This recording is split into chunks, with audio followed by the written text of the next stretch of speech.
प्रादेशिक समाचार के साथ मैं उदय शंकर झा। पहले मुख्य समाचार। गुजरात के केवड़िया में पीठासीन अधिकारियों के 2 दिवसीय अखिल भारतीय सम्मेलन का राष्ट्रपति रामनाथ कोविंद ने किया उद्घाटन। राज्य में कोरोना से स्वस्थ होने वालों की संख्या 1,04,724 तक पहुंची। सक्रिय मामले 2,300 से भी कम। निलंबित आईपीएस अधिकारी अनुराग गुप्ता पर भ्रष्टाचार निवारण एक्ट के तहत चलेगा मुकदमा। मुख्यमंत्री हेमंत सोरेन ने प्रस्ताव को दी मंजूरी। और पलामू जिले में छतरपुर थाना क्षेत्र के अंतर्गत पशु तस्करी के खिलाफ बड़ी कार्रवाई। पुलिस ने 75 मवेशियों के साथ 5 तस्करों को किया गिरफ्तार। अब समाचार विस्तार से। कोविड-19 महामारी के खिलाफ देश एकजुट होकर लड़ रहा है। आप भी हमारे साथ सुरक्षा और बचाव के 3 आसान एहतियाती उपायों का संकल्प लें। मास्क पहने, 2 गज की दूरी है जरूरी, सुरक्षित दूरी बनाए रखें, हाथ और मुंह साफ रखें। गुजरात के केवड़िया में स्टैच्यू ऑफ यूनिटी पर आज से पीठासीन अधिकारियों का 2 दिवसीय अखिल भारतीय सम्मेलन शुरू हो गया है। इस बार सम्मेलन का विषय है विधायिका, कार्यपालिका और न्यायपालिका के बीच सौहार्दपूर्ण समन्वय, गतिशील लोकतंत्र की कुंजी। राष्ट्रपति रामनाथ कोविंद ने सम्मेलन का उद्घाटन किया। इस मौके पर राष्ट्रपति श्री कोविंद ने सम्मेलन में भाग ले रहे पीठासीन अधिकारियों को बधाई दी। उन्होंने कहा कि कोरोना संक्रमण काल जैसी विषम परिस्थितियों में इस प्रकार का आयोजन होना गौरव की बात है। ये हम सब लोगों के लिए बहुत प्रसन्नता की बात है कि all India presiding officers conference का ये सम्मेलन सरदार वल्लभ भाई पटेल की प्रतिमा के सानिध्य में हो रहा है। उनकी ये प्रतिमा हम सब लोग जानते हैं विश्व की सबसे ऊंची प्रतिमा है।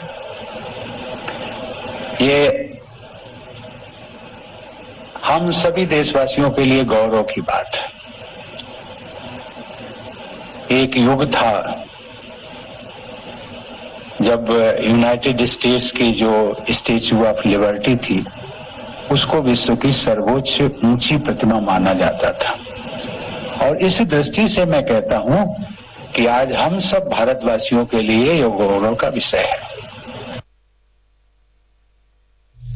इस मौके पर उपराष्ट्रपति एम वेंकैया नायडू भी मौजूद थे। सम्मेलन की अध्यक्षता करते हुए लोकसभा अध्यक्ष ओम बिड़ला ने कहा कि राष्ट्र के नवनिर्माण में विधायिका की महत्वपूर्ण भूमिका है।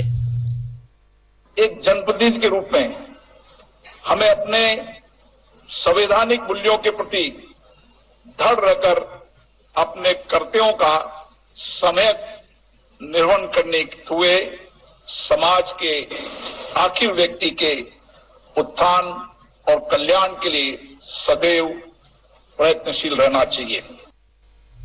राज्य में पिछले 24 घंटों में 233 नए कोरोना पॉजिटिव मरीज मिले हैं।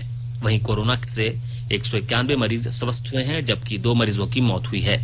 स्वास्थ्य विभाग के अनुसार कुल संक्रमितों की संख्या बढ़कर 1,07,688 हो गई है। वहीं 2,242 सक्रिय केस हैं। इसके अलावा 1,04,724 मरीज ठीक भी हुए हैं, जबकि अब तक 955 मरीजों की भी मौत हो चुकी है। राज्य में कोरोना से स्वस्थ होने की दर बढ़कर 97.03% हो गया है। अब तक 39,46,256 कोविड नमूनों की जांच हुई है। कल 20,205 नमूनों की जांच हुई है। कोरोना संक्रमण की रोकथाम के लिए रांची जिला प्रशासन ने सख्ती बरतनी शुरू कर दी है। बाइक में बिना मास्क और बिना हेलमेट के पकड़े गए तो अब दोनों का अलग अलग जुर्माना वसूला जाएगा। उपायुक्त छवि रंजन ने कहा कि आपदा प्रबंधन एक्ट के सेक्शन 179 के तहत अगर कोई वाहन चालक मोटर व्हीकल एक्ट का उल्लंघन करता है तो 500 रुपए और मास्क नहीं पहनने पर 500 रुपए वसूला जाएगा। साथ ही नजदीक के स्टैटिक टेस्टिंग सेंटर में कोरोना जांच कराई जाएगी। रिपोर्ट पॉजिटिव आने पर व्यक्ति को होम आइसोलेशन में नहीं, सीधे कोविड सेंटर भेजा जाएगा। हालांकि बिना मास्क पैदल घूमने वालों से जुर्माना वसूलने का प्रावधान नहीं है। कल कोविड-19 की गाइडलाइन के उल्लंघन करने वाले व्यक्तियों पर लगाम लगाने को लेकर उपायुक्त की अध्यक्षता में समाहरणालय सभागार में वरीय आरक्षी अधीक्षक, उप विकास आयुक्त, अनुमंडल पदाधिकारी, नगर निगम के अधिकारियों के साथ बैठक हुई। राजधानी रांची स्थित होटल अशोका अब झारखंड सरकार के अधीन हो गया है।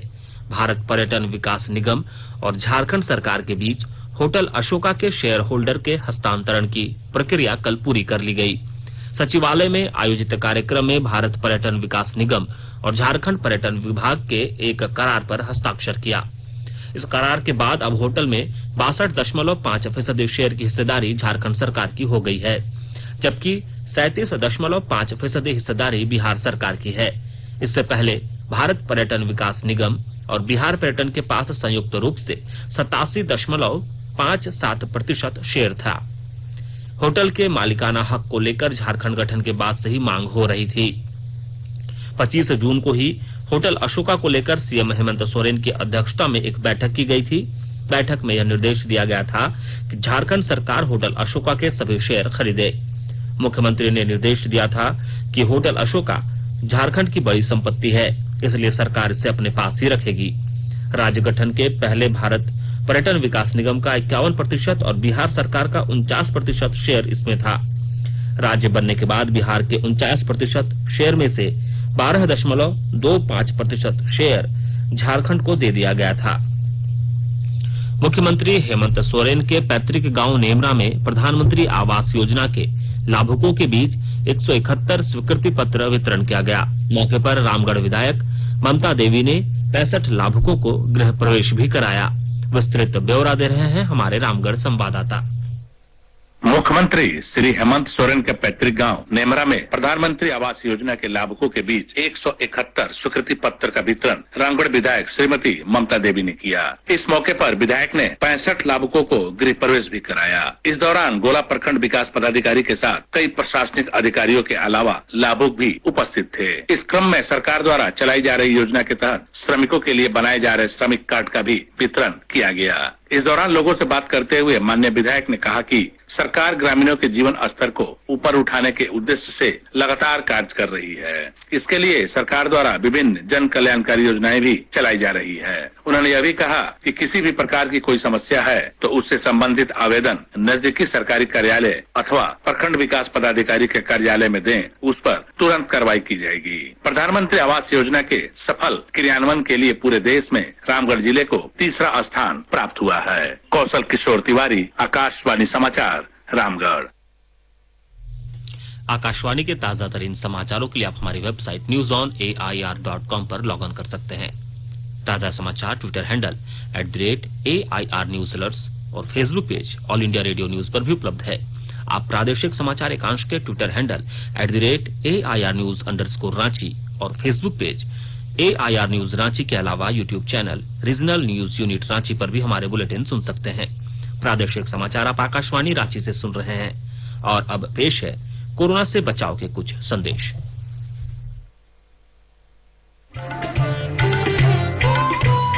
कोविड-19 से बचाव और सुरक्षित रहने के 3 उपाय। मास्क लगाएं, 2 गज दूरी है जरूरी, सुरक्षित दूरी रखें, हाथ और मुंह साफ रखें।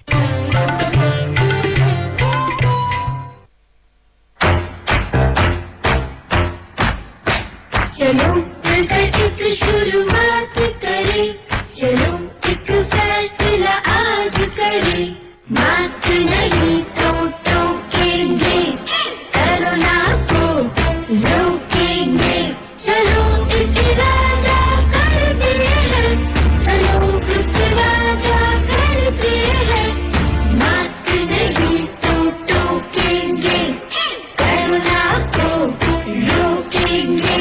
भारत सरकार द्वारा जनहित में जारी। निलंबित आईपीएस अधिकारी अनुराग गुप्ता के खिलाफ मुख्यमंत्री हेमंत सोरेन ने कार्रवाई के प्रस्ताव को मंजूरी दे दी है। गुप्ता के विरुद्ध भ्रष्टाचार निवारण अधिनियम 1988 की धारा 7 के तहत कार्रवाई की जाएगी।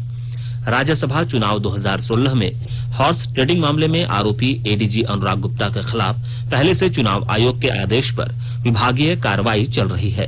उन पर राज्यसभा चुनाव 2016 में भाजपा प्रत्याशी के पक्ष में वोट देने के लिए कांग्रेस के तत्कालीन बड़कागांव विधायक निर्मला देवी को रुपयों का लालच देने और उनके पति पूर्व मंत्री योगेंद्र साव को धमकाने का आरोप है।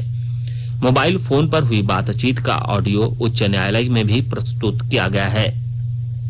चुनाव आयोग ने झारखंड विकास मोर्चा की शिकायत पर मामले की जांच कराई थी। प्रथम दृष्टया आरोप सही पाते हुए उनके विरुद्ध प्राथमिकी दर्ज करने का आदेश दिया था।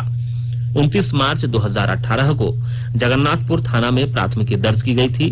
जनवरी 2018 में राज्य सरकार ने आयोग से इस मामले में पुनर्विचार करने को कहा था। मुख्यमंत्री हेमंत सोरेन ने भी प्रतिपक्ष के नेता के रूप में उन पर अभद्र भाषा के इस्तेमाल करने का आरोप लगाते हुए SC/ST थाने में शिकायत दर्ज कराई थी। सीबीआई ने चारा घोटाले में सजा काट रहे लालू प्रसाद की जमानत को लेकर अपना जवाब हाई कोर्ट में दाखिल करा दिया है। सीबीआई ने अपने जवाब में कहा है कि लालू प्रसाद ने दुमका कोषागार मामले में अभी तक आधी सजा नहीं काटी है। साथ ही सीआरपीसी की धारा 427 का भी मुद्दा उठाया है। इस मामले में अगर लालू प्रसाद को जमानत की सुविधा मिलती है तो वे जेल से बाहर निकल जाएंगे। इस मामले में 27 नवंबर को झारखंड हाईकोर्ट में सुनवाई होनी है। लालू प्रसाद ने दुमका कोषागार में आधी सजा काटने और कई तरह की बीमारियों का हवाला देते हुए जमानत मांगी है। झारखंड हाईकोर्ट के मुख्य न्यायाधीश डॉक्टर रवि रंजन और न्यायाधीश SN प्रसाद की अदालत में टेरर फंडिंग के मामले में आरोपित महेश, विनीत व अमित अग्रवाल की अपील याचिका पर कल सुनवाई की। इस दौरान NIA की ओर से अदालत को बताया गया कि इन तीनों के साथ अन्य के खिलाफ निचली अदालत में चार्जशीट दाखिल कर दी गई है। इस पर NIA के कोर्ट द्वारा लिया गया संज्ञान सही है क्योंकि इनके खिलाफ टेरर फंडिंग के पर्याप्त एवं ठोस सबूत हैं।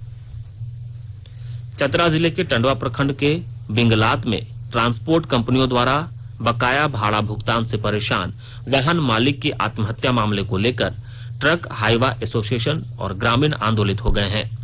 आंदोलित वाहन मालिकों ने CCL क्षेत्र आम्रपाली कोल परियोजना में कोयला ढुलाई का काम रोककर चक्का जाम कर दिया है। मृतक के भाई ने आरोप लगाया कि हिंडाल्को, आधुनिक और झाबुआ का काम करने वाली ट्रांसपोर्टर कंपनी तुली माइनिंग, डेटन माइनिंग, वेदांता, प्रणव नमन समेत अन्य कंपनियों के पास लाखों के रुपए बकाया हो गए हैं, जिसके कारण फाइनेंस कंपनी का किस्त जमा नहीं हो पा रहा था। मजदूर संगठनों ने कल राष्ट्रव्यापी हड़ताल का आह्वान किया है। झारखंड के मजदूर भी इस हड़ताल को समर्थन देंगे। इंटक के महासचिव राकेश्वर पांडे ने बताया कि विभिन्न कानूनों में बदलाव के विरोध में यह हड़ताल की जा रही है।